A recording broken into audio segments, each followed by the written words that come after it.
professora Sandra Santos. Eu estou aqui no Instituto desde 1986 e desde que cheguei aqui aprendi que o ISERJ, os seus partícipes, os seus profissionais, eles ensinam e aprendem. Então é uma escola aprendente, né? E desde que cheguei até agora, eu fui professora de biologia, de laboratório, depois eu fui coordenadora e implementadora do primeiro curso normal superior e em seguida fui eleita diretora-geral, que ocorreu mais 5 vezes. Então eu estou na minha 5ª gestão, né? Gestões essas que me dão muito orgulho, porque a gente pôde restaurar o trabalho do Anísio Teixeira na década de 30, né? Quando formávamos professores em nível superior. Porque, em geral, as pessoas conhecem o Instituto de Educação pelos seus anos dourados, né? Os anos 50, quando se formava professor em nível médio. Mas nós estamos resgatando o início da formação de professores aqui nesse prédio, quando Anísio Teixeira criou o Instituto de Educação em 1932, quando se deu o Manifesto dos Pioneiros, né? Quando houve a assinatura desse manifesto, quando todos assumiram que para ter uma nação Brasil era preciso que se valorizasse o profissional professor. E para se valorizar o profissional professor, era preciso que tivesse uma estrutura física, uma estrutura epistemológica, acadêmica, com laboratórios, com profissionais competentes, e não mais um processo que fosse feito em qualquer lugar, com qualquer um. Então esse marco é um marco muito importante e nós formamos, à época, houve a formação de professores então primários pela primeira vez no Brasil em nível superior, de 32 a 39, sendo que de 35 a 39 vinculado ao UDF, a Universidade do Distrito Federal, que ocorria em vários espaços, mas aqui era a reitoria. Logo em seguida nós sofremos descontinuidade de políticas públicas, o Instituto deixa de formar professor em nível superior, ocorrem as leis orgânicas da Capanema, né? Quando fica muito claro que para formar os filhos dos trabalhadores era suficiente profissionais formados em nível médio, e para formar os filhos das classes mais privilegiadas era fundamental que eles seguissem ensino médio e ensino superior, e então era preciso professores formados em nível superior.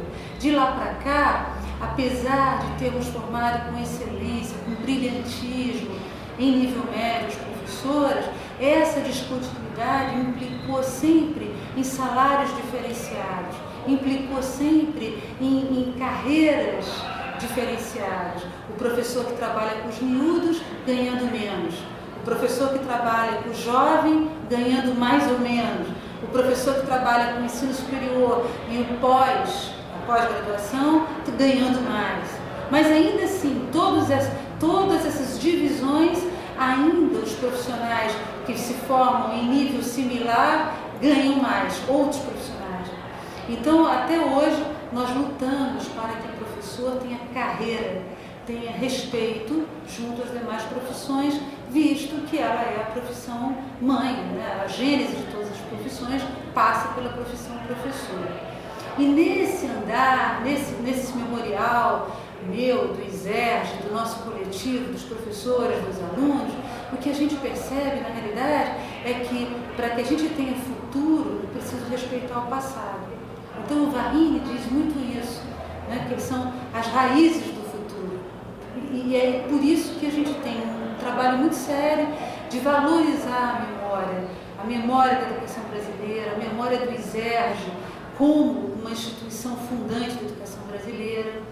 E no nosso último PDI, que é o Plano de Desenvolvimento Institucional, nós assumimos, isso mais precisamente em 2012, que o centro de memória não é uma sala que tenha o arquivo de documentos preciosos, ou uma outra sala que seja um museu de história natural, ou uma terceira sala que tenha o arquivo das fichas de todas as nossas alunas.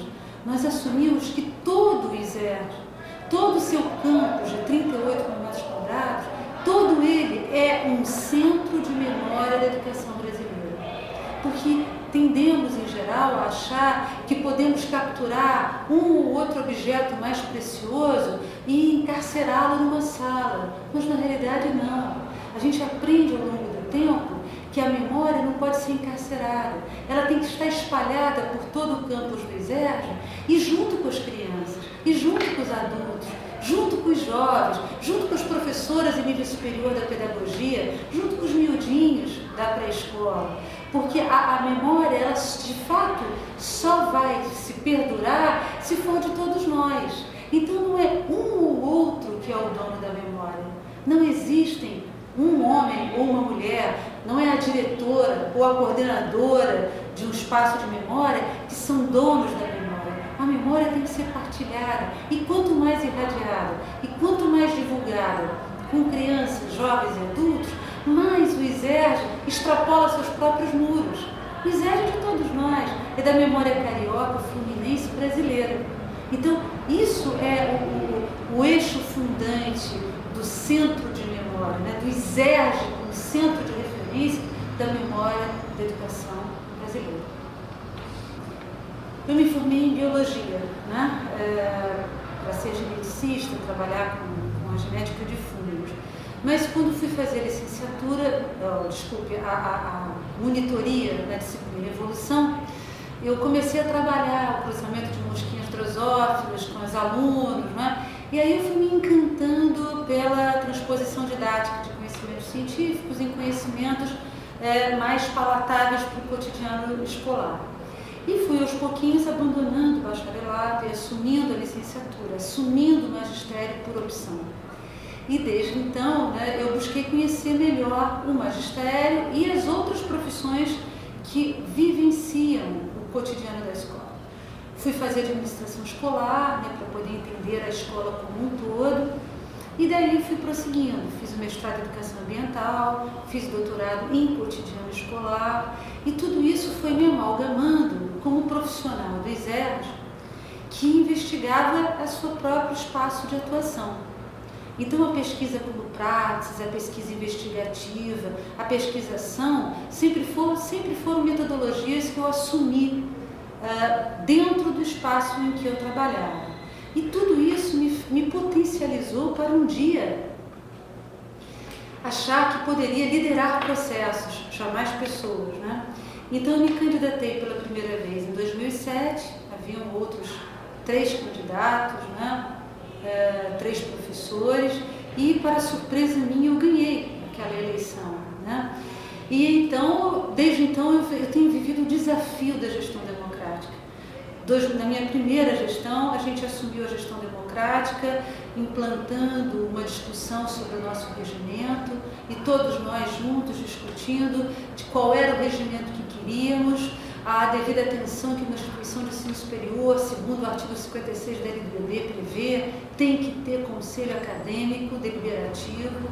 Então, nós implantamos o conselho diretor com 2 câmaras, a educação básica, que abrange todo o colégio de aplicação, e a Câmara de Ensino Superior, que abrange os cursos de graduação e pós-graduação.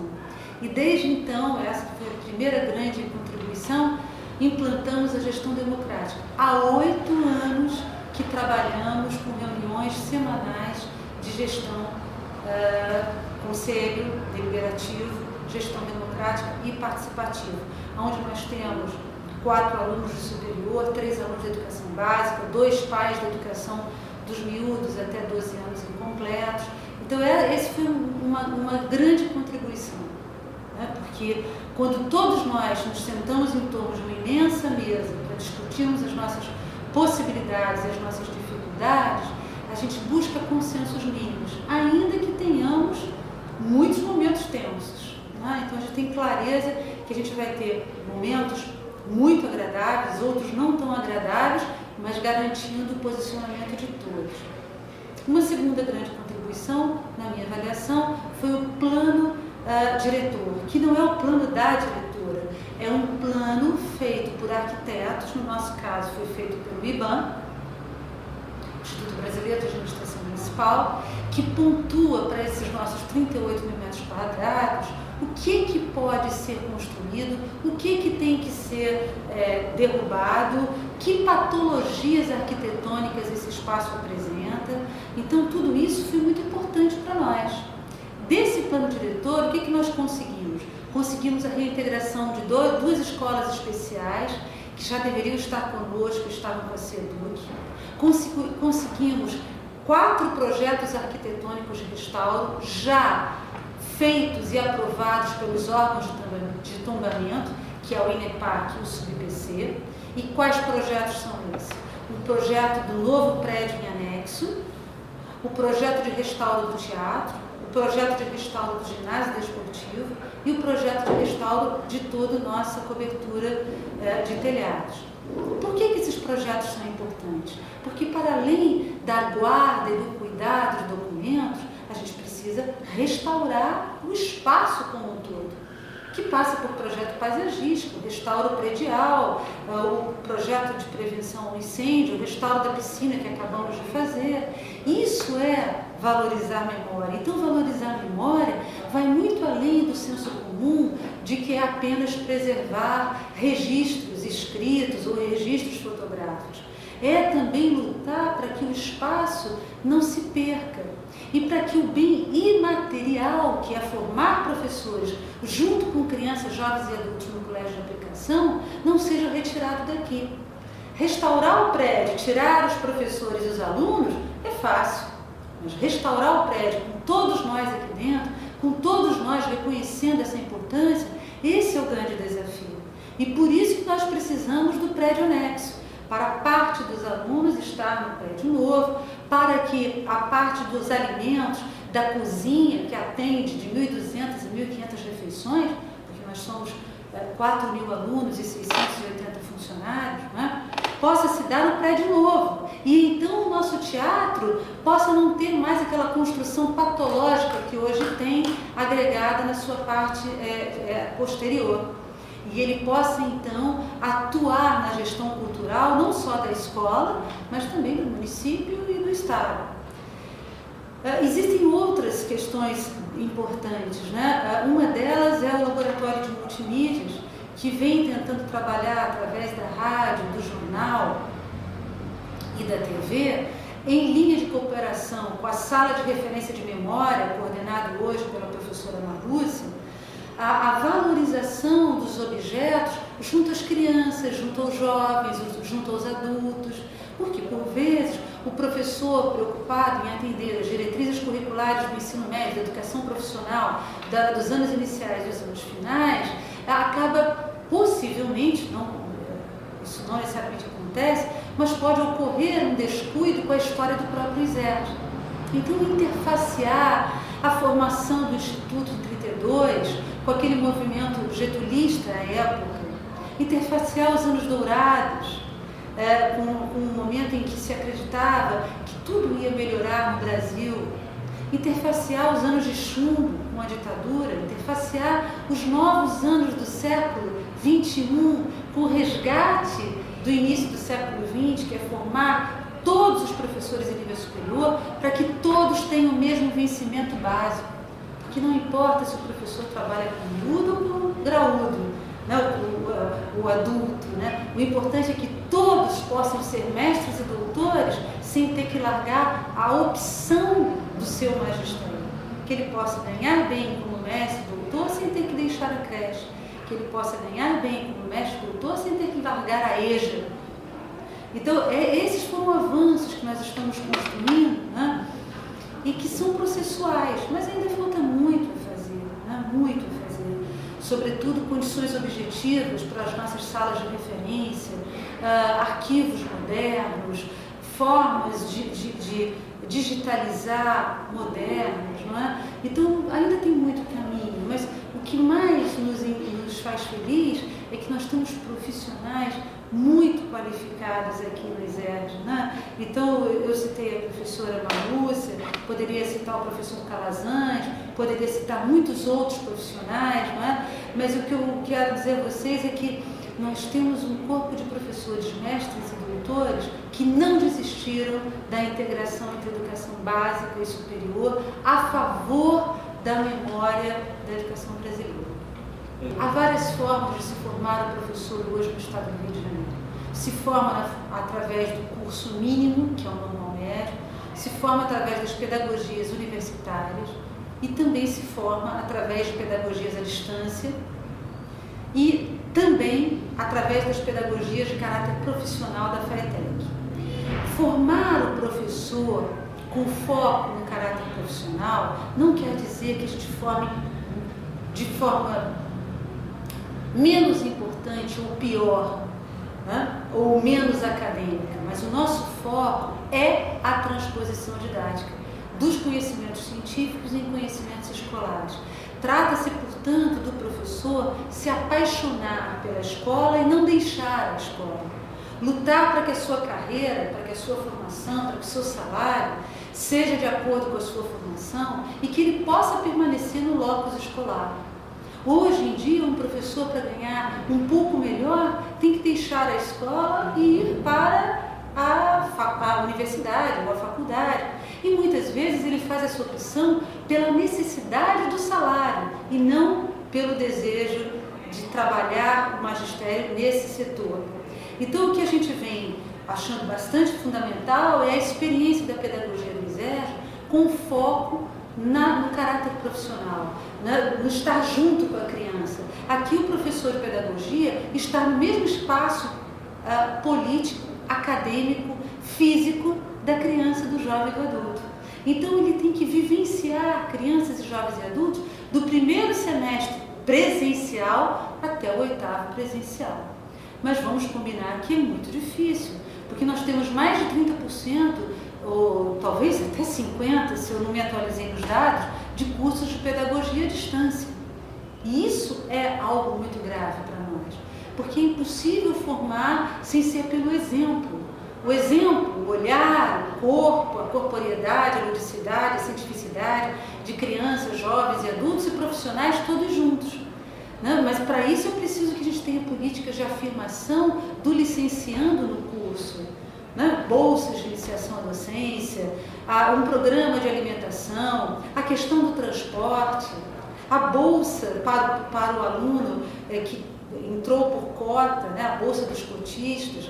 Essas questões são questões afirmativas fundamentais de valorização da docência. Não basta dizer a docência é importante e ficar nesse discurso genérico. Esse discurso genérico precisa se reverter em políticas com concretude. Bolsa para cotistas, bolsa de iniciação à docência, estágios remunerados, além dos estágios obrigatórios, monitorias, iniciação científica.